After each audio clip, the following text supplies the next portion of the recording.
Merci Margot Siffer. Vous écoutez RCJ Midi et comme chaque mercredi, on va s'entretenir avec un responsable de la communauté juive. Nous accueillons pour la première fois Joël Mergui. Bonjour. Bonjour. Président donc du Consistoire central de Paris. Vous répondez aux questions de Laurence Goldman. Bonjour Joël Mergui, bienvenue sur RCJ. Merci de m'accueillir. On va commencer tout de suite avec la disparition dimanche de l'ancien grand rabbin de Paris, Alain Goldman, inlassable serviteur du judaïsme français jusqu'au bout de sa vie, a écrit le grand rabbin Chaim Korsia. Que retenez-vous de son parcours exceptionnel, Joël Mergui? Il serait difficile, même dans une très longue émission, de dire ce qu'on retient de son parcours. Effectivement, son parcours a été exceptionnel. J'ai eu le privilège de bien le connaître depuis qu'il était grand rabbin de Paris jusqu'à ces dernières heures. Il a été un mensch, un homme exceptionnel du judaïsme français. Il a été un grand rabbin de Paris respecté. Il a défendu l'institution consistoriale tout au long de sa vie. J'ai eu le privilège de l'avoir à mes côtés pendant les conseils du consistoire, puisqu'il est resté grand rabbin du consistoire de Paris et que toutes ces dernières années, il était présent dans les conseils, dans les bureaux, aussi bien au consistoire de Paris qu'au consistoire central. On a eu la chance de pouvoir bénéficier à la fois de son expérience, de sa connaissance des institutions, de sa connaissance de l'histoire de l'institution consistoriale, de sa sagesse. Il a aux côtés du grand rabbin Guggenheim, notamment, géré des services du Beit Din du consistoire. Il a été à l'école rabbinique très présent à l'école rabbinique auprès des élèves rabbins, auprès de son neveu, le grand rabbin Kaufmann. Je dois dire que c'est une richesse d'avoir pu le connaître. C'est une perte pour le judaïsme français. Et j'ai pu participer à ses obsèques. C'est vrai que la diversité des personnalités qui sont venues lui rendre hommage montre la diversité des institutions qu'il a su toucher. Il a su être proche de tout le monde.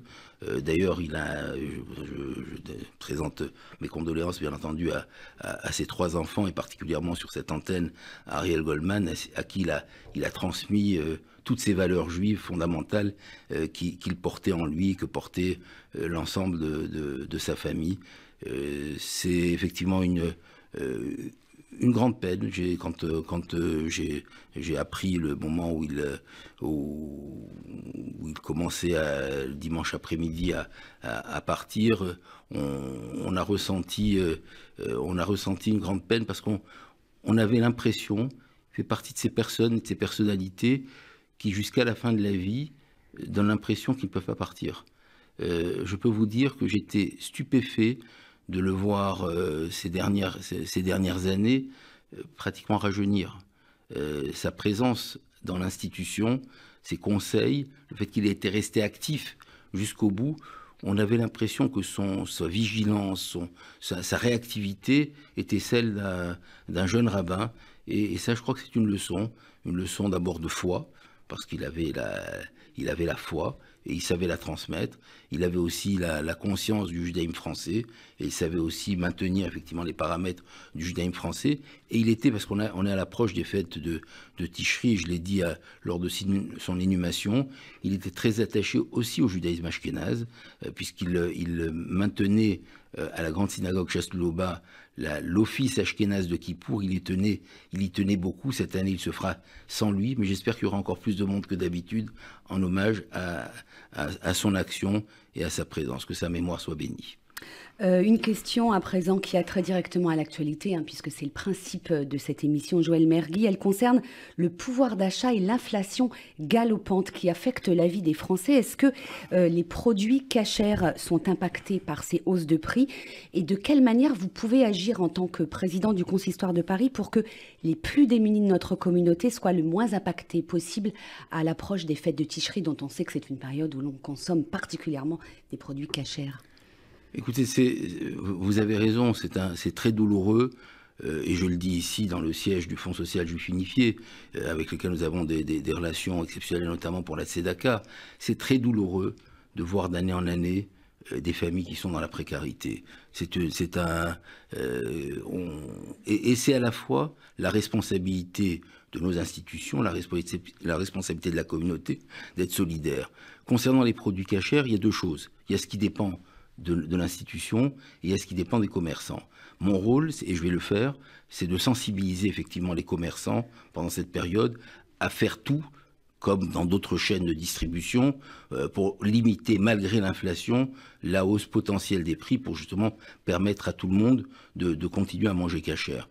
Concernant les produits cachers, je voudrais rétablir quelques idées. Oui, ma question était la suivante. Est-ce que, par exemple, vous pouvez jouer sur la taxe que vous prélevez sur notamment la viande cachère? Alors, sur les produits cachers, déjà, il faut savoir qu'il y a plusieurs catégories de produits.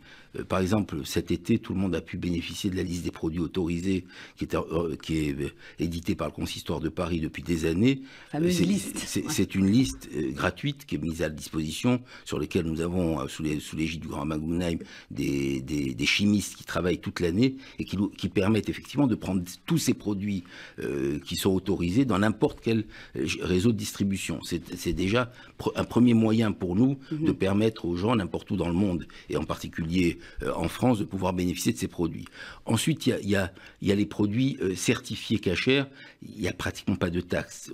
C'est inférieur, c'est du 0,20, du 0,30 et du 0,40 qui permettent de payer les chômerimes qui se déplacent un petit peu partout en France pour surveiller des usines ou pour surveiller des produits. Et ensuite, effectivement, il y a une taxe plus importante, une redevance, même pas une taxe, plus importante sur la viande, parce que le réseau de surveillance de la viande, qui est la taxe sur la viande est la même depuis près de 10 ans, elle n'a pas bougé justement. C'est combien de pourcents du prix? C'est 1,60 € par kilo.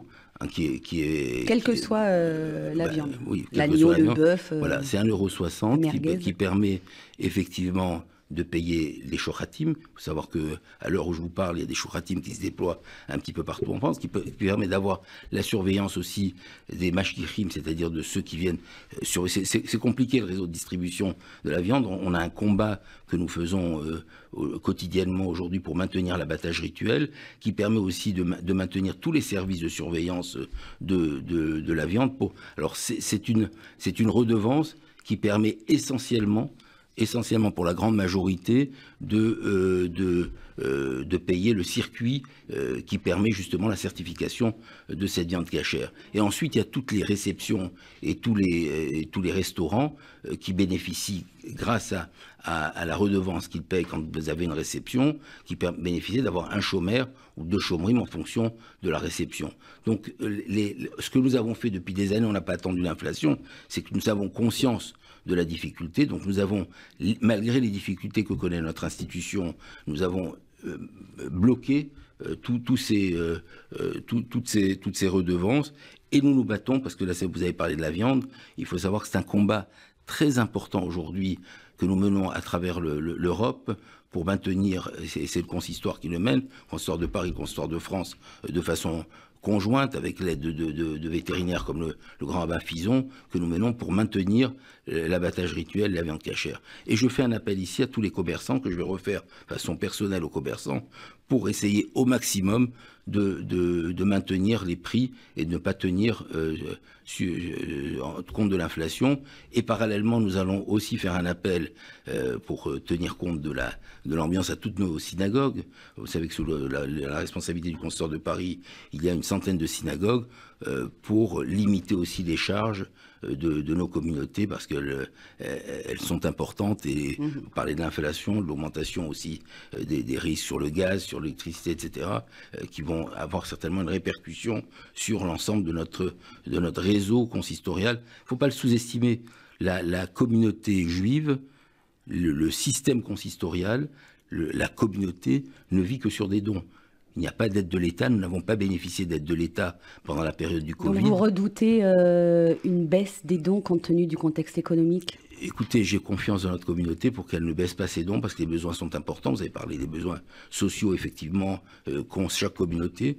Toutes nos communautés aujourd'hui auront à répondre, comme elles le font, aux appels qui s'appellent les paniers de Shabbat, les paniers de Pessah, les paniers de Rosh Hashanah, de Kippour et de Sukkot, c'est-à-dire qu'elles vont devoir assumer conjointement les risques que, vous savez, le président de communauté et le rabbin connaissent personnellement dans leur communauté les personnes qui sont en difficulté. Vous avez des remontées justement du terrain, de ces rabbins de synagogues et de communautés. Vous êtes président du consistoire de Paris, mais votre circonscription, j'ai envie de dire, concerne toute l'Île-de-France, donc la majorité de la communauté juive française. Quels sont les retours que vous avez sur la situation de ces familles qui étaient déjà dans des positions fragiles avant le début de cette nouvelle crise? C'est ce que je disais, c'est terrible de savoir qu'il y a davantage de familles. Et puis, vous parlez de la circonscription. Effectivement, on a des communautés qui sont dans des banlieues difficiles, ce qu'on a appelé communément les territoires perdus de la République. Mais en même temps que territoires perdus au niveau de la sécurité, c'est aussi des zones où il y a des personnes qui vivent avec une certaine précarité. Et donc les communautés essayent d'accompagner les familles qui sont en difficulté. Et je voudrais rendre hommage à toutes celles et ceux qui sont sur le terrain, au contact de ces familles pour les aider. C'est ainsi que le Secours Juif, la Tzedaka, le Fonds social, enfin, tous ceux qui ont un rôle social ont un rôle de plus en plus important ces dernières années. Alors on va avancer, progresser dans cette interview parce que le temps tourne. Il y a également dans l'actualité cette agression d'un juif ultra-orthodoxe, c'était hier à Strasbourg alors qu'il circulait à vélo. Est-ce que vous êtes en lien avec vos confrères de la capitale alsacienne et est-ce que vous avez des informations au sujet de cette agression ? Oui, alors, on a les informations que vous connaissez. Je voudrais dire de façon générale, parce qu'il y a eu cette agression, il y a eu le meurtre de la semaine dernière, il y a malheureusement des agressions régulières. Je considère que quand en apparence l'agression ou le crime apparaît antisémite, il faut que l'instruction se fasse. Si on veut dire que ce n'est pas antisémite, il faut qu'on le prouve. Il ne faut pas qu'on dise il faut qu'on prouve que c'est antisémite. Je considère qu'il faut qu'on prouve que ce n'est pas antisémite. C'est comme ça que le ressent la majorité de la communauté. C'est comme ça que je le ressens depuis des années en tant que responsable communautaire. C'est clair qu'en tant que responsable communautaire, en contact avec les ministères, avec les préfectures, on attend d'avoir la réalité des faits. Mais parfois, on a des faits qui, malheureusement, parlent d'eux-mêmes. Et la montée de l'antisémitisme et de l'antisionisme en France est très préoccupante. Et donc, il faut qu'effectivement des mesures. On est à la veille des fêtes, on rencontre les préfets à Paris, en Île-de-France, à travers la France, pour s'assurer de la sécurité qui est mise en place devant nos structures pour les fêtes, mais de façon générale, tout au long de l'année, pour protéger les structures juives, pour protéger les citoyens juifs de notre pays. Alors, compte tenu de ce contexte, Joël Mergui, et alors que les fêtes de Tishri approchent à grands pas, est-ce que vous estimez que les personnes qui portent des insignes religieux visibles, la kippa ou bien, dans ce cas précis, la tenue traditionnelle des juifs ultra-orthodoxes, est-ce que ces personnes sont des cibles privilégiées pour les éventuels terroristes ou assaillants et est-ce que vous les appelez à la vigilance, voire à la discrétion ? Écoutez, c'est une question compliquée, mais... Oui, c'est une question mais qui se pose néanmoins. Et je crois que c'est une question qu'il ne faut pas poser aux responsables communautaires, qu'il faut poser à chaque personne. Je crois que c'est chacun en conscience aujourd'hui de la situation, qu'il y a, oui, quelqu'un qui se promène avec une kippa sur la tête, il est visible comme juif. Hein. Donc ce n'est pas normal. Ce ne serait pas normal que dans notre pays, on ne puisse pas se promener avec une kippa sur la tête ou avec un habit qui fait comprendre qu'on est juif. Hein. Ça, ce n'est pas normal. Mais c'est réel, c'est une réalité, particulièrement dans certains quartiers. Et effectivement, oui, je demande de la vigilance, en particulier à certaines heures, dans certains quartiers. Il ne faut pas se mettre... C'est difficile à dire. Je ne peux pas dire allez vous promener à minuit dans un quartier, dans un territoire perdu de la République, avec une kippa blanche et avec un tzitzit qui dépasse. Je crois que je serai responsable de le faire. Mais maintenant, je ne peux pas condamner quelqu'un qui a l'habitude de se rendre à la synagogue avec une kippa dans un quartier difficile. Je crois que c'est plus... il faut plutôt chercher à faire peur à ceux qui nous font du mal qu'à devoir retirer notre kippa sur la tête.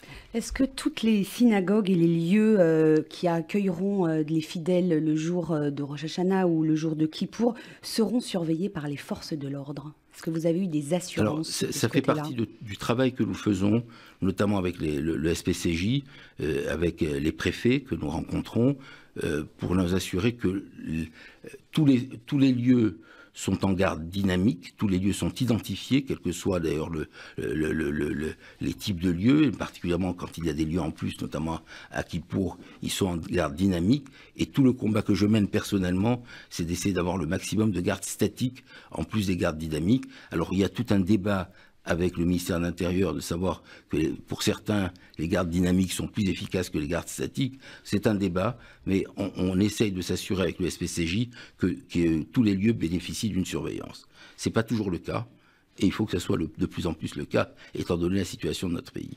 Une dernière question, Joël Mergui, puisque nous arrivons au terme de cet entretien. Quels sont les vœux que vous formulez en cette veille de nouvelle année juive 5783 ? On a vécu des années difficiles, notamment avec le Covid, la guerre, l'inflation. Le vœu que je formule, c'est que la force de notre communauté, c'est d'abord la famille. C'est qu'on puisse se retrouver. On a eu des moments où on n'a pas pu se retrouver en famille. Qu'on puisse se retrouver en famille. Qu'on puisse continuer à rêver, à avoir des projets. Que les personnes, ça c'est mon rôle de président du consistoire, et je pense que je le dis en mémoire aussi au grand rabbin Goldman, que les personnes les plus éloignées de la communauté, les plus éloignées de la vie juive, le mois de Elul, c'est le mois où on se rapproche de la synagogue, qu'elles n'attendent pas le moment de la Neila, le moment où on vient 10 minutes ou 1 heure à la synagogue, mais que dès maintenant, elles rejoignent la vie juive. J'étais en Israël, c'est extraordinaire de voir que la moitié du peuple juif vit sur la terre d'Israël et l'autre moitié vit dispersée dans la diaspora. Celui qui est dispersé dans la diaspora, il a la responsabilité d'être sur ce que je pourrais appeler la mini-Israël, c'est-à-dire à l'intérieur des structures communautaires, que ce soit des structures religieuses, non religieuses, du militantisme social, du militantisme de la Shoah ou de la religion pure et simple.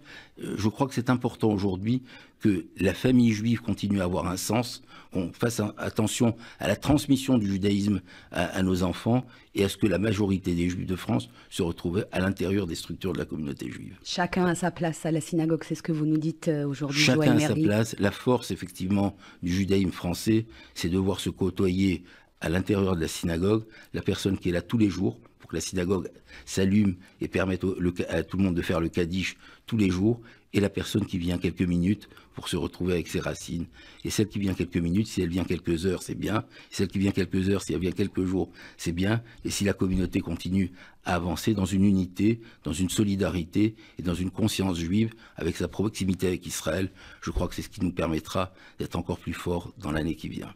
Merci Joël Mergui. Merci à vous Laurence Goldman, merci Joël Mergui. Rendez-vous le mois prochain pour un nouveau rendez-vous pour faire ensemble le tour de cette actualité communautaire.